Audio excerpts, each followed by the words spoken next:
Naam, mtazamaji, utafiti umekuwa ukisema ya kwamba kwa muda mrefu sasa hivi vitu ambavyo kwa upande mwingine vimekuwa vikiweza kushika masikio ya watu ama kwa upande mwingine vina usikivu zaidi kwa binadamu ni vitu vitatu, mojawapo ikiwa ni ngono, ya pili pale ikiwa ni michezo, ya tatu ikiwa ni siasa. Sasa hivi tunaingia katika msimu ambao tukiangalia katika taifa letu tukufu la Kenya, tunaingia katika msimu wa siasa. Siasa ni jambo moja ambalo kwa upande mwingine limeweza kusheheni katika siku nyingi ama katika miongo mingi ndani ya taifa letu tukufu la Kenya, na tukiangalia katika msimu ambao tuko sasa hivi ni msimu ambao tunaona kwamba wengi wameanza kujitokeza na hata kampeni kuweza kushika moto na nyadhifa mbalimbali pia vilevile zikiweza kuanza kuvutia baadhi ya viongozi ambao sasa hivi wako na azma ya kuwa viongozi wa taifa tukufu la Kenya. Kiti cha urais pia vilevile hakijaachwa nje, na siku ya leo katika kipindi chetu mpenzi mtazamaji, ni kwamba tutakuwa na mmoja ya wale ambao kwa upande mwingine anahisi ya kwamba anao uwezo wa kuwa rais wa sita wa taifa tukufu la Kenya. Itakuwa ni nani? Zidi kutegea katika kipindi chetu cha Living Legends, alafu nitakuwa naweza kukujuza ni nani huyu ndio kwa upande mwingine atakuwa na uwezo ama anahisi ya kwamba atakuwa na uwezo wa kuwa rais wa sita wa taifa tukufu la Kenya. Ambayo iliyoko ni kwamba mipango ni mibaya katika serikali. Vipi? Matumizi yao yamekuwa zaidi ya mapato. Na ndio unaona sasa wameingia katika kuchukua loans nyingi sana kule nje. Feri haiwezi jengwa na miezi 6. Ala. Feri ni kama nyumba ya ghorofa. Feri ndio uijenge ni mambo mengi sana. Kwa ground sahihi, ukisikia mambo ya wale ambao wanaegemea upande wa serikali, hiyo ni pesa inafanya kazi. Hao wengine wako upande huu mwingine ni watu wana machungu ya uongozi mbaya. Lakini makosa ni kwamba katika hizo group zote ni kama hawana imani na mtu yoyote pale. Naam. Na hii mambo ya transaction ya M-Pesa, wajua sana sana ni wanabiashara wadogo wadogo na mambo kama yale. So kama wataingilia pale, then itabidi watu wachane na M-Pesa, wao wanalipa cash. Okay. Alafu tena business itarudi chini kwa sababu kama unaagiza mzigo Nairobi, hauwezi lipa tena na M-Pesa. We have to look for another way of paying that.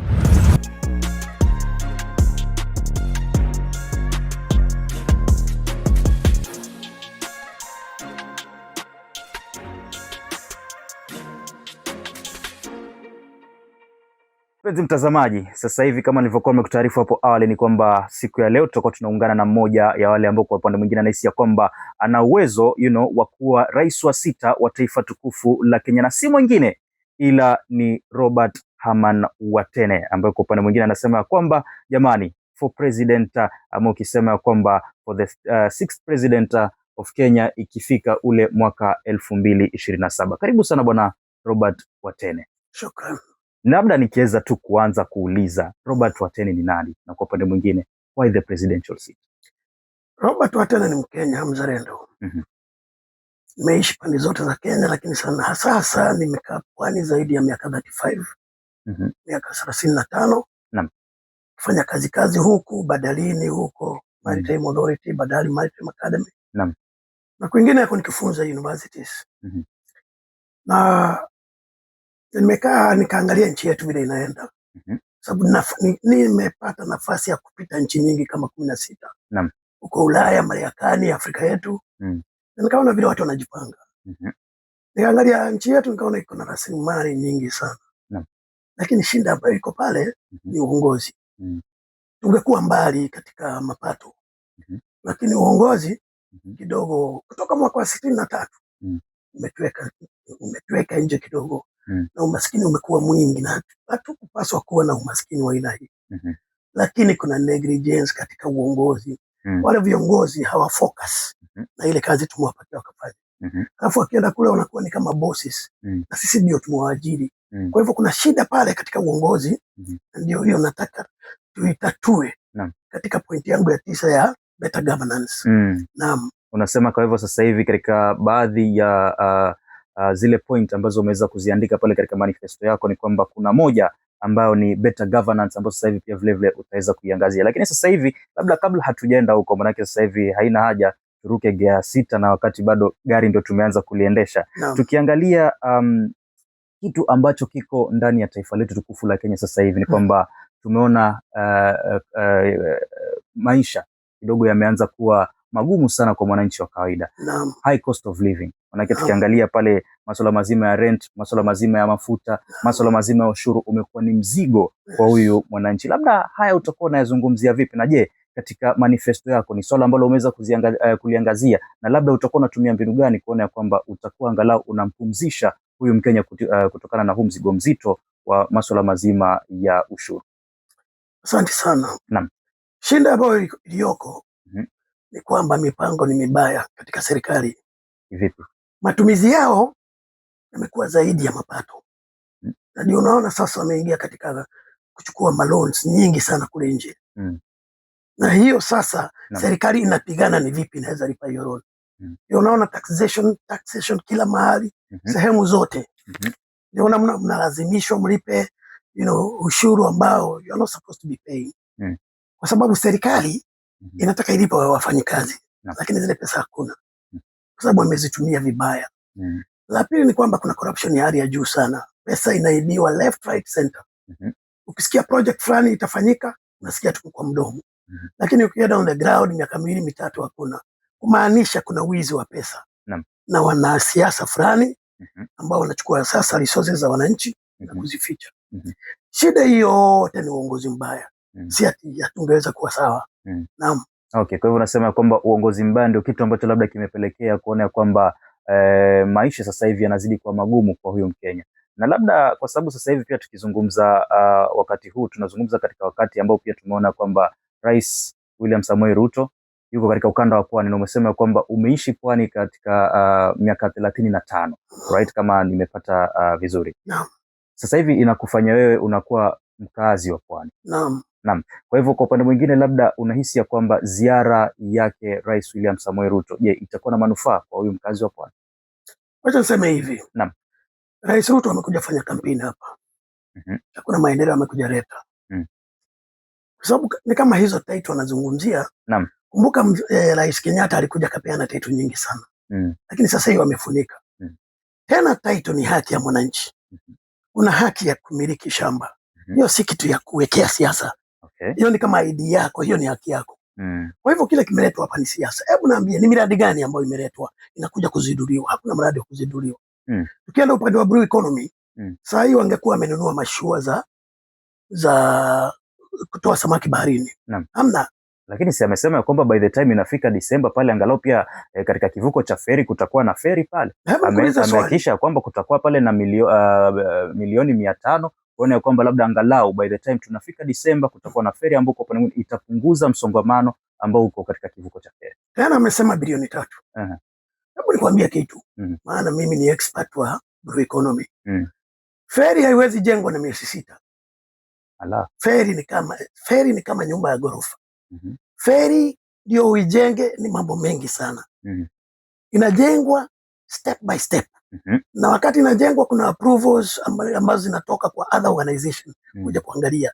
Hakuna feri. Feri ikijengwa haraka sana ni kutokea mwaka 1, miezi 2 mpaka miaka 3. Kama ni feri serious kama hizi tuko nazo hapa. Kwa hivyo haya ni maneno tu, hakuna feri itakuwa. Naam. Kwa hivyo unahisi kwamba labda kitu ambacho labda rais anapelekea pale ni kampeni peke yake na si masuala mazima ya maendeleo. Ni kampeni tu. Hii ni kampeni inafanywa. Hata ukisikia mazungumzo yao sasa wameingiza mpaka ukabila ndani na mambo mengine ambayo watataka kuyasikia. Ni siasa, ni kampeni wanajipanga nayo. Naam. Lakini sasa hivi tumeona kwamba labda watu washaanza kujipanga katika masuala mazima ya kisiasa. Sijamuona labda Bwana Watene ambaye anasema kwamba anataka kuwa rais ikifika 2027 ameanza kufanya kampeni. Labda tunamtegemea ataanza kampeni zake lini naye? Wajua, nataka nikukumbushe kitu moja. Ile impeachment ya Bwana Rigathi Gachagua ndio imeanza hii shida zote. Vipi? Wakati Rigathi Gachagua alikuwa impeached, badala ya kutulia, aliinuka. Alafu akashika mlima akauweka ndani. Shinda ambazo zilikuwa ni zake personal, akaweka mlima mzima. That was a personal issue, alifutwa kazi. Na mtu mwingine wa mlima akawekwa. So Rigathi akaanza sasa kuchafua kisiasa. Akaanza kutoa mambo mengine anasema ni ukweli. Hapo wale wengine viongozi wakaona tutapitwa. Wakaanza safari nao kina Matiang'i, kina Kalonzo, kina Tembea. Wakaanza, lakini hawakuwa na sera. Wanasema one term. Wanasema rais aende. Haujasikia ni nini wanataka kutufanyia? Hakuna. Sasa wakati huo naye Rais Ruto akaona kimeumana. Wacha na mimi nianze counter attack. Sasa zilianza mapema hivyo na nifujo. Mimi nilipotupa jicho nikasema siwezi ingia kwa uwaje sasa. Nataka wajichafue, wajulikane na wananchi. Dakika ya mwisho wananchi waone hakuna kitu hapa.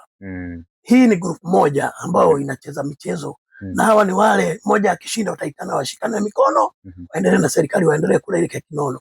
Kwa hivyo mambo yangu bado sijatokezea. Kwa sababu na ngoja nione hawa watafika wapi. Okay. Naam. Unajua sometimes wanasema kwamba ngoja huumiza matumbo. Na sometimes ukiona kwamba labda mwananchi amekaa sana, angalau anafaa kuona kuna imani fulani ambayo labda inatoka kwa viongozi ambao sasa hivi watakuwa wanajitokeza. Lakini sasa hivi nikidhani kwamba ingekuwa muda bora ambao sasa hivi labda Robert Watene tungekuwa tunamuona angalau mbwembwe zimeanza, lakini mpaka sasa hivi aone kwamba labda unapoteza muda. Kuna kule ambao wananisikia kidogo.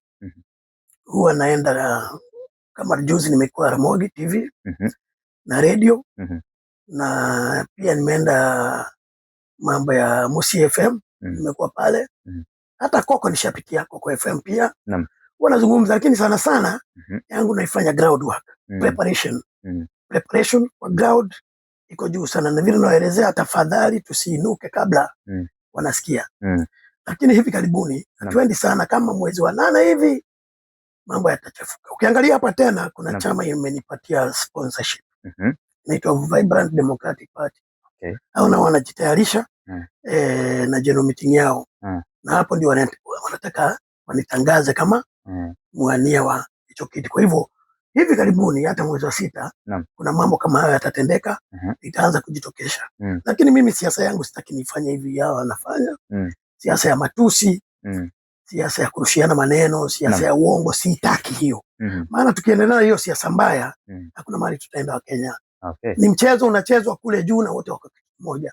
Mimi nataka tuketi chini, tujipange vile tutamaliza umaskini Kenya. Ni maneno mazuri ambayo kwa upande mwingine umeweza kuyazingatia, lakini pia wakati mwingine ni bora kuweza kuuliza maswali ambayo kwa upande mwingine yanaambatana na kile ambacho umesema. Ni vipi ambavyo labda unaelewa ground ya taifa letu? Maanake kwa upande mwingine mambo ni mengi sasa hivi, tumeona kwamba Gen Z wapo na bado kuna wengine wanaegemea upande wa serikali. Kuna wengine wanasema kwamba labda hatuitaki serikali. Labda unaielewa vipi ground ya Kenya sasa hivi, na labda ukitaka kuwatongoza pale wakupatie kura, labda utakuwa unatumia mbinu? Naam, nimetembea na ukweli wa mambo ni kwamba hata Gen Z ama nani hawajajua ni nani watachagua. Hawana imani na wale ambao wanaona. Maana ni watu wamezoea. Kwa ground sahihi, ukisikia mambo ya wale ambao wanaegemea upande wa serikali, hiyo ni pesa inafanya kazi. Hao wengine wako upande huu mwingine ni watu wana machungu ya uongozi mbaya. Lakini makosa ni kwamba katika hizo group zote ni kama hawana imani na mtu yoyote pale. Naam. Okay. Kwa hivyo hao Gen Z wako tayari, maana Gen Z na millennial wanataka action. Kumbuka wale ndio nafasi za kazi ndio hii hawana. Hawana kazi na wamesoma na wana information na inawauma sana. Kwa hivyo wale hawezi kuwachezea. Hata kidogo. Wao wanataka nchi yetu isimame, wapate kazi, nchi iwe sawa, generations zingine zitakazokuja ziwe sawa. Naam. Alright, kwa hivyo nasema kwamba they need action, wanataka kuona kwamba mambo yanafanyika na si maneno pekee yake.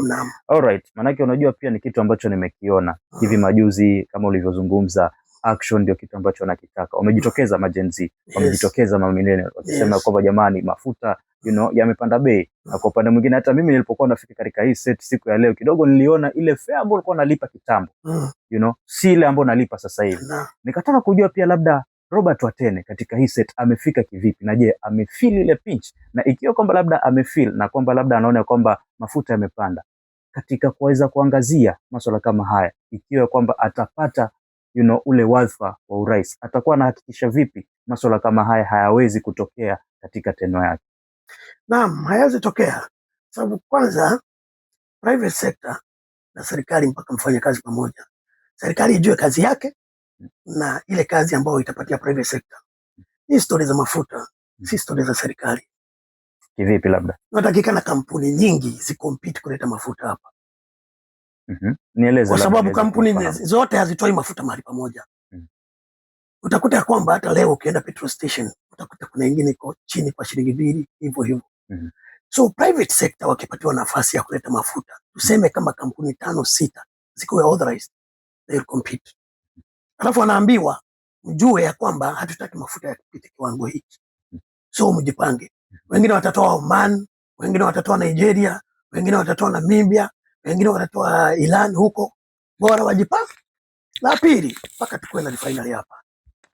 Kama kitambo. Mpaka ni muhimu sana tuwe na refinery hapa. Ili tukishasafisha mafuta yetu, tunafanya storage. Tukijua kuna crisis inaweza tokezea, we import, tunasafisha, tunafanya storage, tunajua for the next 1 year nchi yetu itakuwa sawa. Mpaka yale mambo kama ni siasa ya mbaya ya vita itakapoisha, mpaka tujipange. Mpaka tuangalie mbele. Na problem now watu hawaangalii mbele, katika viongozi wetu hawaoni mbele. Na hiyo ndio ile shinda ambao wanaweza sema kitu leo na isifanyike. Ama mambo yabadilike kule mbele. Kwa hivyo mimi sitakuwa na shida kwa sababu najua private sector ukiwapatia motivation watakupatia kazi nzuri sana. Na hao ujue hata katika nafasi za kazi watakuwa mstari wa kwanza. Maana mimi nitapeana mpaka mashamba bure. Watu wajenge factories, watu wajenge hizi zinaitwa EPZ, vijana wetu wapate kazi. Naam. Unajua katika njia moja wapo ambao kwa upande mwingine imepelekea kuweza kupanda katika masuala mazima ya maisha ni kwamba inasemekana kama taifa tuko na deni kubwa sana. Na ili kuweza kulipa hili deni, lazima pesa itolewe. Kwa hivyo kwa upande mwingine mwananchi hata kama atakuwa anaumia lakini lazima tulipe deni ili tuweze kusonga mbele. Kwa hivyo ni baadhi ya masuala ambayo sasa hivi tunaweza yanazingatiwa ili kuona ya kwamba angalau pia taifa linajipatia fedha. Ukisema kwamba labda utakuwa unatumia ama utakuwa unaweza pale kupatiana vitu bure, utakuwa ama utakuwa unatafutia taifa fedha za kujikimu kivipi, labda kwa mbinu gani? Sasa nikwambie kitu kimoja. Kwa mfano, vijana wengi jenzi wanaelewa mambo ya simu. Utakuta wamefungua vibanda vyao vya kutengeza simu. Hakuna shule wameenda kufunzwa, hamna. Sasa kama marafiki hao wetu wa Korea na China, tukuwapatia nafasi hapa. Walete assembling factories hapa. Tumewapatia free land. Kujenga watajijengea wenyewe. Wataajiri vijana wangapi? Through internship. Alafu wanawajiri kazi to assemble these mobile phones in those factories. Tutakuwa tumewajiri vijana wangapi ambao watakuwa wanapata hiyo experience na expertise ya hiyo simu. Yes. Hao vijana watakuwa wanalipa ushuru. Pia zile kampuni pia kuna zile ushuru zitakuwa zikilipa. Lakini the main thing ni kuhakikisha kwanza tumeset base ya kupata kazi kwa vijana wetu. That's number 1. Yes. Kwa hivyo nasema kwamba lazima pale tutafute mbinu angalau vijana pale watakuwa wanajipatia mkate wao kila siku. So that itakuwa inawezesha pale kuwiden the tax base. Exactly. Manake ni baadhi ya mojawapo ya masuala ambayo kwa pale tumeweza kuyazingatia hapo awali kuona ya kwamba ikiwa sasa hivi vijana pale watakuwa wanaweza kupata kazi, hata baadhi yao hawatakuwa wanaingia barabarani kutekeleza maandamano. Hata watu wa mapanga hatakuwa. Maana mtu yuko busy throughout the day. Jioni amechoka. Huni atautoa wapi? Yes. Kwa hivyo nasema kwamba once umewakeep busy pale itakuwa jambo mojawapo angalau ya kupunguza hata uhalifu ambao hata security ita improve. Kwa sababu mtu yuko na kitu kwa mfuko. Naam. Unajua pia nikiangalia wakati huu tunaingia mwezi wa Juni. Na kuna baadhi ya Wakenya ambao wanahisi ya kwamba swala zima la mafuta limeletwa ili kupitisha ama kuconfuse the vicinity pale ili kuhakikisha kwamba tunaipitisha finance bill. Hiyo finance bill 25-26. Naam. Sijui kama umeweza kuipitia ama labda umesikia anything about it. Ina confusion nyingi sana. Kuna vitu zingine inaingilia maskini sana kama M-Pesa. hizo maushuru zinawekwa hapo, sijui 16%, mambo mengi. Na pia unajua kama sasa wewe ulikuwa na freehold title, hiyo inatoka, unabaki na lease, unaokora mwingi, hata sijui ni kwa nini. Lakini for now isizungumze sana, kwa sababu sasa ndio tuko public participation, na yale maoni tunaendelea kupeana. Utayasikia Gen Z wako hapo. Manake hata na mimi nimekuwa busy kidogo, nikiingia pale katika mitandao kuweza kuangalia labda speculations ambazo zinazungumzwa ni zipi, you know, na kufikia sasa sijasema kwamba labda ni kitu ambacho kiko katika mswada wa kifedha wa mwaka 2026, lakini kwa upande mwingine ni baadhi tu ya mambo ambayo yamejitokeza. Ya kwanza pale wakisema ya kwamba kutakuwa pale na 16% VAT, kuona kwamba labda itakuwa pale inaweza kuwekwa katika M-Pesa transactions. Alafu pia vile vile kutakuwa pale na M-Pesa paybill ambayo itakuwa pale itakuwa kama KRA cash register ikifika Disemba mwaka huu.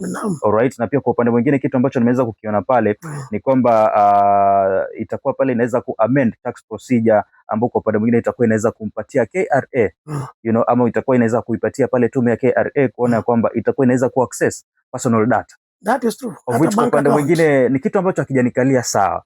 Lakini kwa upande mwingine labda serikali ina mbinu zake kuona kwamba labda ni kitu gani ambayo inapania, you know, kubenefit kutoka labda kwa vitu kama hivi, ikiwa vitu ambavyo vimeweza kusemekana pale ni vya kweli. Manake kufikia sasa hivi tutaviita tu kama allegations.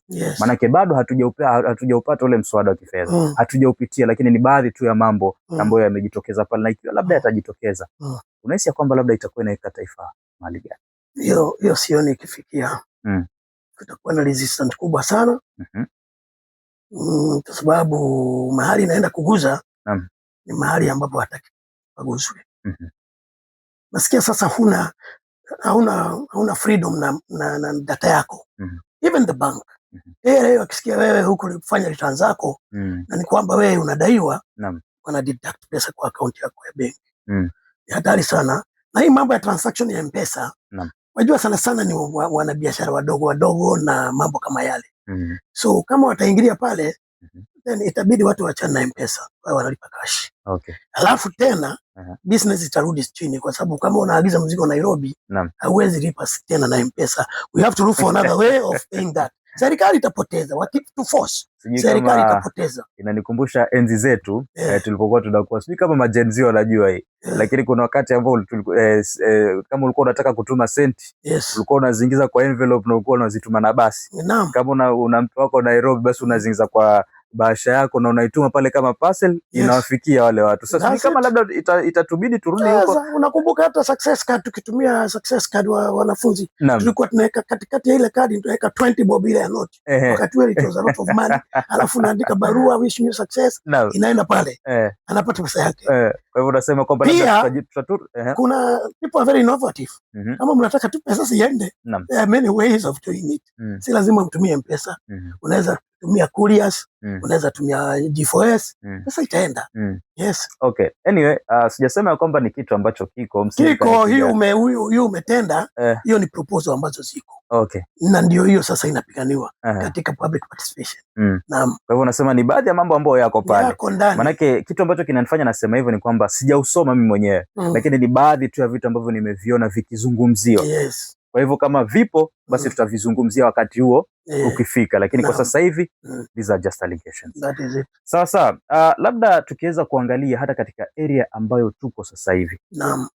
Tuko katika area ambayo vijana wengi wanaitumia sana hii area kujiendeleza kimaisha, manake it's an a speculated area. Kwa upande mwingine tunaona kwamba vijana huja hapa ili kuhakikisha kwamba angalau wanakuza talanta zao.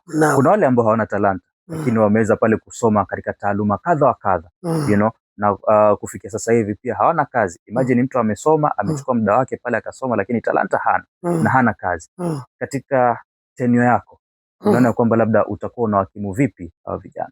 Sasa ukitazama katika manifesto yangu, nimeongea mambo ya focused education, free focused education. Masomo ambayo tuko nayo Kenya hayafai, hayakufaa tangu independence. Lakini wengi wamesoma pale 844 na tunaona wanafanya vizuri. Sasa hivi CBC imekuja pale kumuokoa mwanafunzi sasa hivi. Unajua shinda idigiria wapi? Wakati mzungu alikuwa hapa, watu weusi walikuwa kwa msitu. Kwa hivyo wale ambao walikuwa maofisini walikuwa ni wazungu. Tulipopata independence, watu wakaambiwa asome. Ukimaliza kusoma unapata kazi nzuri sana. Kuna hivyo hata ulitungu. Someni vijana. Sasa zile nafasi hazikuwa nyingi sana, maana population inaendelea juu. Mpaka ikafika mahali mzee Kenyatta akasema turudi mashambani. Maana sasa mko town mmejaza na hakuna kitu mwafanya. Ndio watu wakaambiwa rudini mashambani mkapande kahawa na majani na korosho. Ndio nchi ipate fedha na pia nyinyi muweze kujiajiri. Sasa yale masomo tulioachiwa na mzungu tulienda nayo. Wakati wa mzee Moi akabadilisha akaita 844. It was a very good idea. Moi had a very good idea, lakini it was sabotaged. Because 844 kumbuka ilikuwa ikuwe na workshops. Ambao kwa shule wewe unajua kushona, unajua kupika, unajua kufanya mambo mengine haya yote tunaenda kufanya polytechnic. But the thing was frustrated, ikabaki theory. Sasa hapa nayo during Kenyatta's time, Kenyatta mdogo, wakabadilisha wakaleta CBC. The biggest problem they did not pilot. Wajue hii CBC itafanya kazi vipi, resources vipi, walimu vipi. Huyu Fred Matiang'i ambaye sasa tunabishana naye katika hii kazi, aliforce CBC ikiwa hakuna vitabu, hakuna walimu trained, hakuna chochote. Walimu walifanywa training jamani, na kulikuwa na mwaka mzima pale. Wajua training ni nini? From grade 1 to senior secondary. Lakini si hata wakati CBC pale ilipokuwa inaingia katika market ilikuja pale in installments. Haikuja kwamba ati yote ilikuja paka the senior part of it. Walianza pale na sehemu ya chini. Pole wakaileta. Kwa hivyo walianza na training ya wale walimu ambao walikuwa katika zile sehemu za chini. Pole na sasa hivi paka tunaona kwamba wanajaribu ku upgrade to the latter. They were training the teachers. That was not enough. Number 2, there were no resources. Vitabu zilikuwa? Hakukuwa vitabu. Wa leo hii mtoto wako akiwa grade 4, tuseme kwa mfano, mwaka huu, aenda grade 5, uwe na mtoto mwingine grade 3. Zile vitabu utanunua za grade 4 sio zile huyu alikuwa anasomea. Sijui kama wewe unasomesha watoto. Vinabadilika. Ni kama hakuna msimamo ni masomo gani yanasomeshwa. Naona sasa. Then the aim of CBC was to make somebody practical. Ukienda shuleni sahi ni vitu ndogo sana zinafanyika kama swimming, hizi artwork ambazo si sana na wakati mwingine hata si wao. Sasa ukiambia mtoto atengeneze drum, anaitengeneza vipi? Mpaka aende nyumbani akasaidiwa na mzazi wake. Mzazi hajui mpaka uende kwa wale wanajua kutengeneza drum. Drum itengezwe kwa sababu hii ni assessment ya NEC. Sasa mtoto hajapata skill ya kutengeneza drum. Hiyo nyingine. So most of it bado ni theory. Okay? Na ndio nikasema ndio hizo shida ya kukosa kazi kwa sababu wewe huna talanta. Ziishe. Tutafocus education yetu. Kuna watu hata wasomesha kwa nguvu vipi washiki mpaka atoke na D-. Yule si mjinga. Hakosi kitu kingine. Je, kwa nini tusianze hizi talents katika grade 1? Kiangalia huyu mtoto anapenda football sana. Give more time for football. Sasa wale watu wanacheza football sasa hivi they are very rich. Ukiangalia huyu mtu anapenda kushikashika tu gari sana, muangalia kama kuna mechanic ndani yake. Muangalia kama ni mtu wa wiring, muangalia kama ni mtu wa plumbing. You know, even in Europe, zile kazi zile ziko nyingi hizo, ni hizo technical jobs. Na ndio unaona wale wazungu ambao hataki hizo kazi, wa Afrika wengi na Asians wengi ndio wanaenda kufanya zile kazi. Na ziko huwezi kosa. There are plenty of them. So we have to make our education practical. Halafu tuangalie resources zile tuko nazo Kenya. Ni nini? Ni agriculture. Katika curriculum ya education, ni vitu gapi za agriculture ziko pale? Zile mwanafunzi anaweza soma, halafu akaenda practical field, baada sasa akapendezwa na kitu fulani, halafu baada ya masomo yake akaenda kufanya ile kazi. Naam. Umezungumza vizuri pale ukasema kwamba sometimes ni vizuri kuangalia pale mtoto wako umuone pale labda akianza kugusagusa magari ukasema huenda labda ni mechanic. Lakini siku hizi pia huenda akawa ni mwizi. Manake tumeona watu wa Haria wanalalamika sana. Manake hata katika barabara wanakuja wanaibiwa pale ile grill yao. Inachukua dakika 2 tu mtu anang'oa na anakimbia nayo. Lakini tuachane na hayo. Sasa hivi tumeona kwamba katika taifa letu tukufu la Kenya, swala la corruption limesheheni sana. Katika tenyo yako utakuwa unaweza kuliangazia. Hata nikwambie kaka. Hapo hakuna mambo mawili. Tukitaka kumaliza ufisadi nchi ya Kenya. Kwa sababu ufisadi ndio saratani ile kubwa sana inafanya tuwe maskini. Sababu zile pesa zinaibua kule juu ni nyingi. Hakuna dawa. Mambo ni mawili. Uliiba mali ya serikali, nenda ulete. Ulete yote vile ilikuwa. Na kama sasa hivi labda ishafujwa, kama pale ni hela ambazo ameiba pale ashatumia. Si kuna evidence ya kwamba mtu aliiba. Akishindwa na kuzileta na kuna evidence, namshika naweka kwa kiti. Okay. Kote ikiamua kusema kwa kweli aliiba ABCD. Naam. Hakuna stories zingine. Ni the following week tunaenda tunamnyonga. Execution. Okay. That is what China did. That's what Vietnam did. Zero corruption. Yes. Lakini hatujafika kiwango cha Vietnam na sasa China. Nikwambie, tukiendelea kusema hivyo ndio tutabaki nyuma. Okay. Maana tusipomaliza corruption katika hii nchi, hata hizo fedha mnasema zitakuja, hakuna pesa. Tukifunga yale mashimo, hata hiyo deni tunalipa very fast. Okay. Even we are going to do many things because we have the money. Education will be free. Tutapeana free medical care. Tutapeana maji ya bure because it's money. We the taxes ambazo tunalipa. Pesa iko. Okay. Naam. Sawa sawa. Mtazamaji, sasa hivi pale tumeweza kuingia katika dakika ya 30. Tutakuwa tunakunywa maji kidogo tu, angalau Bwana Watene hapa aweze kupoza koo, kisha tutakuwa tunarudi ili kuendelea na kipindi chetu cha siku ya leo. Ukiniita Uncle Lee jamani, au utakuwa umekosea.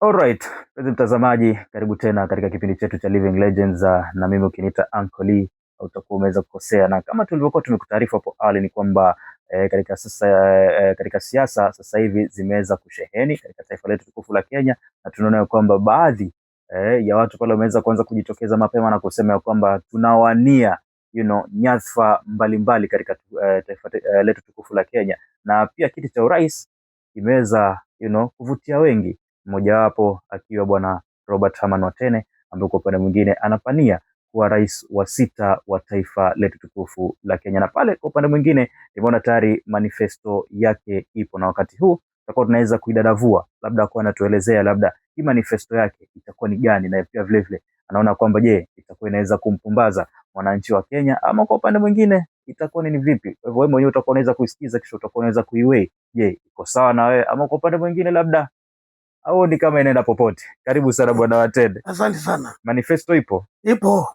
Naam. Na ngoja kuisikia mimi, nijue kama itakuwa inanipumbaza, nijue kama kura yangu nitakuwa nakupatia, ama kwa upande mwingine pia nitaamua nisikupigie kura. Asante sana. Naam. Sasa mimi manifesto yangu hayana mambo mazito. Kuna yale mambo ambayo yako ground ambayo tunaweza sort. Na ya kwanza tunataka tuwe na chakula ya kutosha. Unajua kuna watu huwa either anapata 1 meal ama hakuna. Kenya hii. Na kuna kwingine unaenda hata watu wanakufa kwa sababu wana chakula. Hili ni jambo mpaka lizungumziwe. Hata hao watu unaona maofisini, ukienda kwa manyumbani, uangalie ile mili ya dina vile inasabiwa, utashangaa kama yeye ni mtu mwenye tumbo kubwa utaumia. Unazungumza ukweli mwingi sana Bwana Watene. Unazungumza ukweli mwingi sana. Kwa hivyo, mimi niliona hivi. Hatupaswi kuwa hivyo. Tunapaswa kuwa nchi ambayo ina chakula ya kutosha yetu sisi na kuexport. Okay. Sasa tutawezaje kufanya vile? Tutahakikisha ya kwamba tumepata maji ya kutosha. Kama ni wakati wa kiangazi tunafanya irrigation. Je, wajua hii bahari tunaweza kuisafisha na yale maji tukayanywa na tukatumia kwa kilimo? Kwa hivyo katika ufuo wa bahari, hapa bahari Hindi hii, maji haya tutayatumia kwa hizi kaunti zote. Alafu tukienda kama ni Nakuru, kuna Lake Nakuru. Naivasha kuna Lake Naivasha. Kule Turkana kuna Lake Turkana. Sasa Baringo kuna Lake Baringo. Kuna mito. Kama kule hakuna, kama kule Ukambani, Kitui, wapi, kule tutafanya boreholes. Na zile boreholes maji yatakuwa pumped, iweka kwa reserve tanks. Ama zitengezewe mahali maji yatakaa, kama ni irrigation mahali itakuwa inatoka. Alafu hapa tuhakikisha kwamba tumehakikisha Kenya tumeizone. Huku kutalimwa mahindi, huko ni matunda, huko ni agricultural produce, lakini chakula iwe ya kutosha. Na kama ni shamba ya mtu binafsi, kuna hao wanaitwa agricultural extension officers. Walikuwa kwa 70s. Walikuwa wanavaa kauda suit ya white, walikuwa wanatembea kwa mashamba ya watu wakiwaambia hapa mtapanda hii, mtafanya hivi. Nataka wale tena warudi. Wao wakitembelea watu ili waonyeshe kilimo bora. Ndio tuweze kuwa na chakula ya kutosha. Lakini muhimu ni maji yatakuwa ya irrigation wakati hakuna mvua. Tutahakikisha kuna chakula ya kutosha. Hiyo ni number 1. Mwanaume ni tumbo kwanza. Mambo mengine yafuata. Manake hata wataalamu wanasema ya kwamba the easiest way to a man's heart. Yes. Hakikisha tumbo limeshiba. Hiyo ni number 1. Okay. La pili, maji. Maji ni kama hii hewa. You cannot survive bila hewa. Hii oxygen tunavuta. Na pia hivi vile huwezi survive bila maji. Maji ni haki ya mwananchi wa Kenya. Lakini angalia act ambayo ililetwa. Sasa wanatupisha maji pesa nyingi sana. Hiyo haitakuwa. Nakwambia tutasafisha maji kama ni ya bahari. Kila mmoja tajiri na maskini wapewe maji ya bure. Fresh water. Kila mmoja maji ya kunywa. Na faida ya hiyo ni hii. Magonjwa, waterborne diseases yanaenda chini. Uangalie sasa tunafanya savings wakati upande wa Medicare. Kwa hivyo maji tutahakikisha yako, na ikiwezekana kila boma iwekewe mfereji mpaka pale kwake nje. Hiyo ndio to serve the people that you are leading. Kuwe ya kwamba yale maji hayatakosa. Nimekwambia kuna borehole tutajenga na tuweke reservoir tanks. Kuna haya maji tutasafisha from lakes and oceans. Kila mahali, hata kama ni Madera, hata kama ni everywhere. Kuwe ni Kenya. Maji yako ya kunywa, chakula iko ya kutosha. Hakuna kulia tena. Naam. Maji na chakula iko sorted. Yes. Upande alafu yale maji yatagharamiwa na serikali, hakuna kulipishwa. Maana ni haki ya mwananchi. Ni kufungua tu tap. Ni kufungua tap na mfereji pale, maji yanatoka. Na ni maji fresh. Maji fresh. Twende katika masuala mazima ya upande wa afya. Nayo unaweza kuiangazia vipi? Manake pia nimeona kwamba sasa hivi swala la afya limekuwepo na limezua gumzo sana. Labda unapanga kulitatua kivipi? Ni kutojipanga tu. Swala la afya. Tuko na dispensaries. Tuko na level 4s, whatever it is. Na ukienda kule unalia machozi. Watu wamepanga milolongo hivi. Mtu ametoka Bali. Mtu ametoka kule ujamaa, amekuja hapa Coast General, anapanga line. Imefika mpaka saa 12 jioni. Hajatibiwa. Ni makosa. Kwani tusifikirie tufanye devolution ya hiyo afya. Tunaweza kuwa na mobile clinics ambao tunajipanga kama serikali. Those areas ambazo ziko mbali, tunaweza kuwa na ambulance moja, 2 nurses, 1 clinical officer na one lab technician. Wanatembea wanaweka kampu huko. Wale watu wako sehemu ile, kama amejikata anakuja anashonewa pale. Kama ana mafua ni tonsils, wanatimbiwa pale haraka haraka, wanarudi kazini kwao. Whatever it is, hizo mambo madogo madogo. Hii ambulance nayo tuseme ya kwamba huyu ni hali mahututi, hiyo ambulance nayo inampeleka the nearest level 4 or referral. Naona sasa we just maana ni vibaya vile watu wanafanyika, ni vibaya. Hata wengine magonjwa mengine wanapata kwa hospitali. Kwa hivyo what we are going to do is very simple katika Medicare. Si ni madawa. Nimekwambia hatujafika kwa ofisi, lakini tukifunga yale mashimo tutapata. Number 2, India is a tribe in Kenya. Namna hiyo, the 44th tribe. Ni marafiki zetu. Kule kwao mambo ya madawa iko sawa. Tunawapatia sehemu bure vile nilikuwa nakwambia. Jengeni hapa factory ya kutengenezea madawa for free. Na nyinyi hamtalipa ushuru wote hata kwa serikali. Ile madawa, nasema hivyo, ndio ile madawa wakizitoa serikali iweze kununua na kupatia watu for free. Si ni wananchi tunatumikia, si faida pale. Halafu ujue tumeangalia kule chini kuna wale wanaitwa wale wa community nurses ambao wanatembea kwenye manyumba za watu. Wakiwaambia haya, hapa mkitaka kusikue na umbu fanyeni hivi. Huku ndani mkitaka msiume na tumbo na paka kuweka hygiene nzuri. Ili kuweko hata Kilifi County bado wako. Wakija wakifanya usafi, magonjwa yatapungua. Kwa hivyo hata cost ya Medicare pia nayo itaenda chini. Lakini tunataka tuhakikishe ya kwamba unaweza kwenda hospitali at maximum unamaliza masaa 2 ushatibiwa. Naam. Yes. Sawa. Amezungumza vizuri kuhusiana labda na masuala mazima ya afya na jinsi gani labda anapania kuona kwamba labda atakuwa anatatua masuala mazima ya hata ukosefu wa madawa humu nchini. Lakini pia vile vile tukienda katika sekta ya elimu haijasazwa nyuma, pia na kumekuwa na chuchu za chini ya maji. Nalo pia labda utakuwa unaweza kuliangazia vipi katika labda manifesto yao? Katika elimu, ile ni haki ya ya mtoto wote. It's supposed to be for free. Na imefanyika hata huko nyumbani. Wakati wa Kibaki education was free. Wakati wa Kenyatta education was free. Wakati wa Kenyatta it was affordable. Sasa ndio elimu imekuwa shida. You see? Because ya mipango mibaya. Hii elimu inatakikana from grade 1 all the way to grade what? Grade 12. Iwe free of charge. Na nikisema free, wewe mzazi utanunua tu uniform. Mtoto atakuwa anapewa kalamu pale na kitabu cha kuandikia pale na vitabu vya kusoma pale. Imefanyika Kenya before. Sisi tu 1970s. Ulikuwa unaandika kitabu kishamaliza kama ni hesabu, ile exercise book unapea mwalimu. Inakatwa hivi, unapewa mpya. Sasa hii economy yetu iko sawa kuliko wakati huo. Mbona tusifanye vile? Lakini pia tuna madeni mengi bwana watu. Sina mambo na madeni. Si mambo na madeni, ni mambo na allocation kwa education ni nini tumeallocate. Wajua kitu tutafanya, hizi basari zote ambazo ziko na MP, sijui governor, zitafunguliwa one kiti. Ambao tunasema hii ya education kiti. Alafu tukifanya budget zingine tunaongezea pesa pale. Sasa mambo ya masomo itakuwa outside. So that tusiharibu nchi yetu. Kwa sababu ya watu ambao hawakusoma. Tunataka waendelee kusoma. Sasa tukienda katika university, ukiangalia katika university zetu zinakaa mbaya sana. Mimi nisomea University of Nairobi. Nilienda pale kuzungumza. Nikaona haya sana. Zile hostels zetu tulikuwa twalala. Mimi nilikuwa nalala room yangu peke yangu. Na kitanda, halafu asubuhi nakuja naoshewa. Nikitaka nguo zangu zioshwe na wacha kanoti pale, yule anaosha, anazifua, anazipika pasi, anazileta. Chukua twasoma vizuri, hata unajihisi kwa niko university. Saa hii pale kuna jiko, kuna friji, kuna takataka nyingi, kuna kabati ya unga. It is too bad. Lakini pia wanafunzi wamekuwa wengi jamani. Wanafunzi wamekuwa wengi. Ngoja kidogo. Most of them wanaishi nje. Sikiza, kwambie. Wewe ukijua ya kwamba saa hii uko na watoto wawili. Uko kwa 2 bedroom. You want to have 6 kids. Utaendelea kuplan for that 2 bedroom ama utafikiria sasa ni mpaka nipanue hii nyumba ndio nikuwe na room ya wasichana na room ya vijana na wengine pale. Si mpaka ufanye hivyo. Economy yetu imegrow. Sio kama 1970s ama 80s. Kwa hivyo kama tungekuwa na planning nzuri, we achieve these things very well.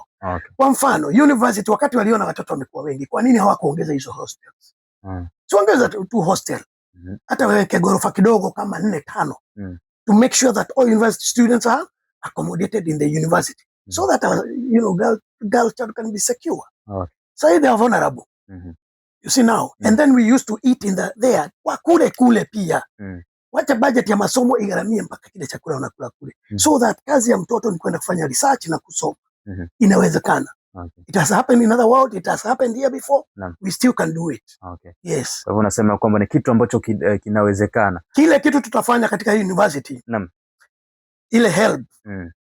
Ile loan itakuwa automatic. Ukishakuwa admitted, you don't need to apply for anything. Inaingia. Alafu tunapatia watoto hawa allowance yao ya sabuni nini. Kitambo sisi tukisoma ilikuwa inaitwa boom. We were being given 5,000.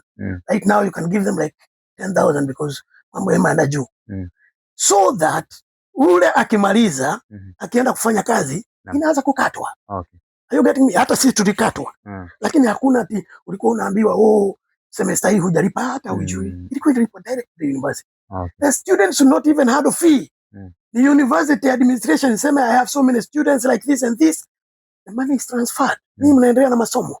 Naam. Kwa hivyo unasema kwamba ni baadhi ya masuala ambayo pia vile vile utakuwa unaweza kuangazia. Tena nitaingilia sana yale. Katika masuala mazima ya elimu. Kabisa. Alright. Maana nimeangalia pale katika manifesto yako kuna swala la kazi which nimeona pia umeweza kulizungumzia hapo awali, swala zima la ufisadi pia umeweza kuliangazia, lakini tuko hapa katika swala zima la ukabila, maana pia ni donda sugu katika taifa letu la Kenya.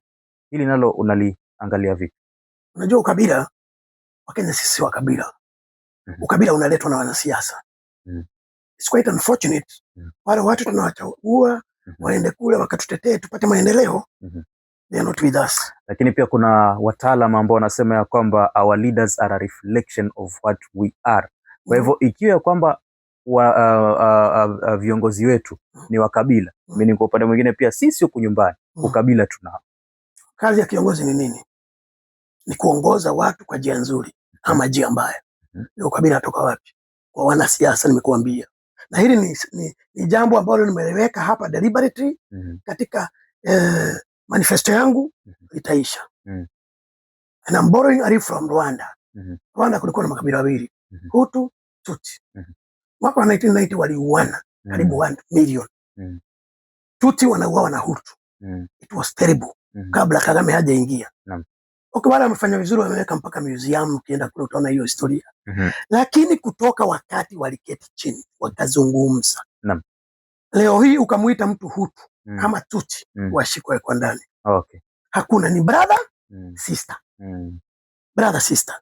Nchi ya Kenya itakuwa hivyo. Watch me. Okay. Na hawa watu ambao watakiuka punishment yao haitakuwa police station. Is lack of discipline. Kule National Youth Service. They are very good discipline. Watu wakafanye kazi kule, watu si kazi. Una discipline, unawekwa mpaka unajisahau. Kama huko enda training ya NYS. Asubuhi saa 9 unaamka unakimbia 5 kilometers. Alafu kija unapatiwa 3 minutes ukule hiyo breakfast yako ya mkate nusu na hiyo chai. Kama hujamaliza unatupa. Ikitoka hapo unapodiwa dakika 15 uvae uende parade. Saa 12 sharp. Na hata ukisikia usingizi afadhali ulale ukiwa hivi uanguke hivi. Sijaribu kutoa mkono. Ile discipline hawa watu watapewa, watasahau kabila. Maana sisi si wa kabila. Wanasiasa ndio wanatuletea. Mtu wa kutamka yale maneno atakuwa na ukotwa mbio akiwa anaelekezwa kule kutoa discipline ya siku 14. Mtazamaji, sasa hivi kitu ambacho Bwana Robert Watene anamaanisha ni kwamba zoezi mtapiga. Tukirudi katika pwani yetu ama katika ukanda wa pwani. Ukija Mombasa wanaitwa Panga Boys. Yes. Ukienda sehemu za Malindi wanaitwa Maoza. Asante. Ukienda sehemu za Nairobi yani kuna kwingine wanaitwa Mungiki. Kuna kwingine wanaitwa Mungiki. Na maanisha nini? So lazima la insecurity limekuwepo. Hii nalo utakuwa unalitatua vipi? Hili swala ni mpaka ulikalie chini ujiulize kwa nini. Question 1, kwa nini? Ni idleness imefanya hivi? Hapo ndio unawafanya kuingia kazi. Ama ni inbuilt ya kwamba wewe ni muhuni. Na deal na wewe. Lakini kitu nitafanya kwanza ni kwamba every Kenyan have a right to be secured. National Youth Service is a very good place. Those people are well trained. Tutaendelea kurecruit wengine wakienda. Tuseme kama kutoka for example hapa kunaitwa Kengereni. Ni hapo rights. Tukienda upande wa Mlaleo, Kisauni huko Babuli. Sasa mchana na usiku kutakuwa na wale police patrols armed.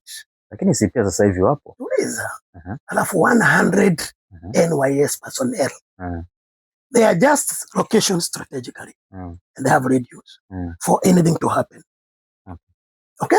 Safety. Alafu wanashikana na wazee wa mtaa na chief. Maana wazee wa mtaa wanajua huni. Na chief anaelewa. Tutamaliza hili jambo. Everywhere in Kenya is going to be like that. Labda niulize tu swali, maana nimeona kwamba labda unasema kwamba utadeploy pia NYS. Role ya NYS ni nini? Sasa si lazima ikuwe ni ile ambayo imeandikwa. We are going to work outside the box. We are going to work without the box. Kama kitu haisaidii Kenya, tunawachana nayo, tunaimodify, tunaitengeza vile inaweza kutusaidia. It is not cast in a stone. Naam, haiwezekani hiyo. Sisi tunataka tubadilishe Kenya iwe nchi bora. Kama hii sheria haisaidii wananchi, itabadilishwa bana. Ndio tuweke sheria ambayo inasaidia wananchi. Kwa hivyo nasema kwamba huenda tukaona referendum ya masuala mazima ya constitution. Kusema ukweli ya kwamba kutakuwa na referendum katika katiba yetu. Okay. Kuna mambo ambayo mpaka yarekebishwe, si ati sana, lakini yarekebishwe ndio yakubaliane na maisha ya wananchi. Okay. Maana ile constitution imefanywa na ma-experts ambao wanaishi kule maofisini. Probably hawakufanya public participation ya kutosha na wananchi wa kawaida. Ama wananchi wa kawaida hawakuelewa ni nini hiki kinawekwa pale. Lakini for reality Sisi ambako tumeiona vile nchi imeenda, ni mpaka tuangalie hii straight, following the rules. Hii tunarekebisha ndio tufaidike hivi. Hii tunarekebisha ndio tufaidike hivi. Producer wangu ananiambia tumesalia na kama dakika 10 peke yake. Tuweze angalau pia kushika shughuli zingine, lakini sasa hivi unasema kwamba katika manifesto yako unasema pia vile vile kuna masuala mazima ya better governance ambayo pia vile vile utakuwa kuyazingatia. Labda hii nayo utakuwa unaweza kuifanikisha kivipi? Governance, bad governance ndio inatufikisha mahali tuko. Na hiyo inaanza na MCA, governor, senator, MP, waziri na president. Sisi article 1 of the constitution inatupatia power yote, lakini huwa tuna delegate ile power.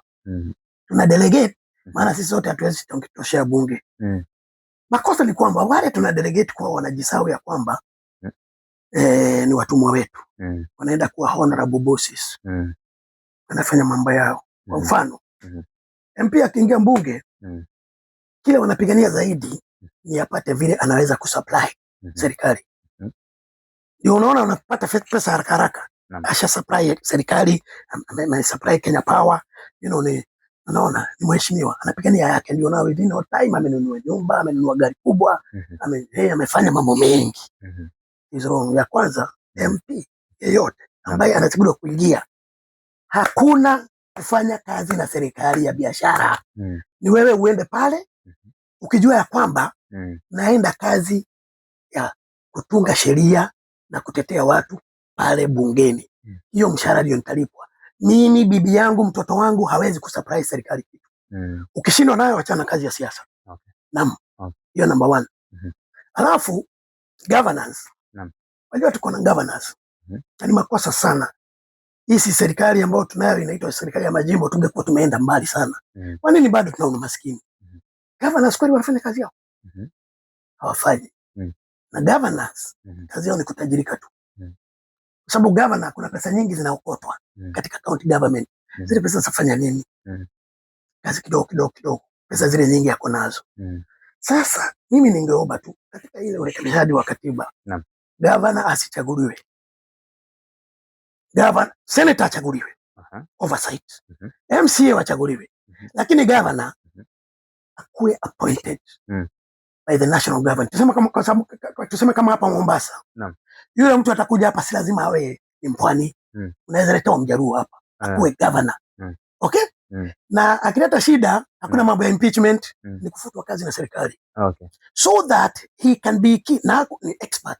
Akuwe keen na mipango ile ameleta ni vitu achievable za kusaidia watu. Na ukumbuke hata kama yeye ni expert, kuna senator hapa anatupa jicho. Kuna MCAs wanatupa jicho. We depoliticize hii ofisi ya gavana. Ndio tuweze kuoffer better service. Mimi hiyo nitapigania kwa katiba. So that majimbo ipate faida kuwa majimbo vile tulikuwa tunatarajia tukitengeneza hii katiba. Lakini right now utaenda majimbo kama Northeastern kule utakuta hata waishi kule. Juzi wameitwa na rais, wameingia dai kutoka Isri. Wakaenda mkutano wa rais. Hawaishi kule, hajui shida za wananchi kule, pesa zote wamepeleka Nairobi. Hiyo ni ungwana. Okay. Kwa hivyo unasema ya kwamba katika baadhi ya vitu ambavyo utafanya ni kuona ya kwamba labda gavana anakuwa appointed. Hii mambo ya kusema ya kwamba pia naye akuwe elected hautaki kuona. Hiyo tunajenga. Alafu kisha katika hapo governance. Unajua tumekuwa na mawaziri. Na wale mawaziri wanachaguliwa kulingana na balancing the country, tribes and all this, and then this. And then you end up with a waziri who actually know nothing about the docket. Hiyo nitakata. Mimi nataka waziri, a technical person in the area. Kama ni Minister of Health, waziri na PS wake, wawe madaktari. You know what I'm saying this?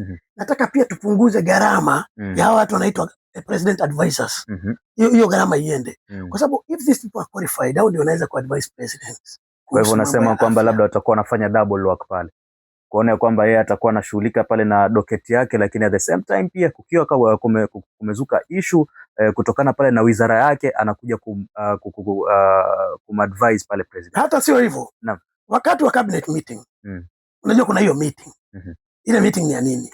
ni ya kureport and other AOBs. Sasa wakati ule anaweza sema rais, kulingana na vile tumeona hapa, tunahitaji 1 2 3 because of 1 2 3. Yule ni daktari anakuambia kuhusu mambo ya afya. Si anajua. Kwa hivyo hawezi kukwambia mambo ambayo ni shenanigan. That's what I'm talking about. He's advising the president the right thing. Kama ni agriculture, tuwe na watu wamequalify. Kama ni education, sikia juzi waziri wa elimu anauliza swali ya wanafunzi, akashindwa kujua. Maidi yake iko kule.